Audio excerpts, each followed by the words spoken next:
ഹൈക്കോടതി ജഡ്ജിമാർക്കെതിരെ ഫേസ്ബുക്കിൽ അധിക്ഷേപ പോസ്റ്റിട്ട എറണാകുളം സ്വദേശിക്ക് 3 ദിവസം തടവ് ശിക്ഷ. ആലങ്ങാട് സ്വദേശി PK സുരേഷ് കുമാറിനെയാണ് ശിക്ഷിച്ചിരിക്കുന്നത്. വിവരങ്ങളുമായി ഷപ്നയുണ്ട്. ഷപ്ന, എന്തായിരുന്നു ഈ അധിക്ഷേപ പോസ്റ്റ്? എന്താണ് ഇത്തരമൊരു നടപടിയിലേക്ക് നീങ്ങാനിടയായ ആ സാഹചര്യങ്ങളെല്ലാം? ഹൈക്കോടതി ജഡ്ജിമാരെ അപകീർത്തിപ്പെടുത്തുന്ന രീതിയിൽ പോസ്റ്റ് ഇട്ടു എന്നതായിരുന്നു ഇയാൾക്കെതിരെ ഉണ്ടായിരുന്ന കുറ്റം. ജസ്റ്റിസുമാരായ ദേവൻ രാമേന്ദ്രനും ദേവസ്വം ബെഞ്ചിനുമെതിരെയായിരുന്നു ഫേസ്ബുക്കിൽ പോസ്റ്റുകൾ ഇട്ടത്. ജസ്റ്റിസുമാരായ രാജ വിജയരാഘവനും ജോബിൻ സെബാസ്റ്റ്യനും അടങ്ങുന്ന ഡിവിഷൻ ബെഞ്ചാണ് ഇപ്പോൾ ഈ ക്രിമിനൽ കോടതിയലക്ഷ്യ കേസിൽ പ്രതിയെ ശിക്ഷിച്ചത്. കേസിലെ സാക്ഷിമൊഴികളും കേസിന് ആസ്പദമായ ഫേസ്ബുക്ക് പോസ്റ്റുകളിൽ നിന്നും ക്രിമിനൽ കോടതിയലക്ഷ്യം നടത്തിയതായി വ്യക്തമാകുന്നതായി കോടതി പറഞ്ഞു.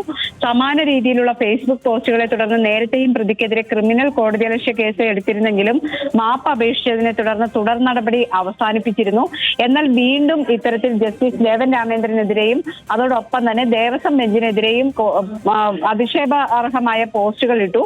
ഇത്തരത്തിൽ വീണ്ടും പോസ്റ്റുകൾ പ്രസിദ്ധീകരിച്ചതിനെ തുടർന്നാണ് വീണ്ടും ക്രിമിനൽ കോടതിയലക്ഷ്യ നടപടി സ്വീകരിക്കുകയും 3 ദിവസത്തേക്ക് ശിക്ഷിക്കുകയും ചെയ്തത്. ശരി, ആലങ്കാട് സ്വദേശി PK സുരേഷ് കുമാറിനെയാണ് ഇപ്പോൾ ശിക്ഷിച്ചിരിക്കുന്നത്. വിവരങ്ങൾ നൽകുകയായിരുന്നു ഷപ്ന.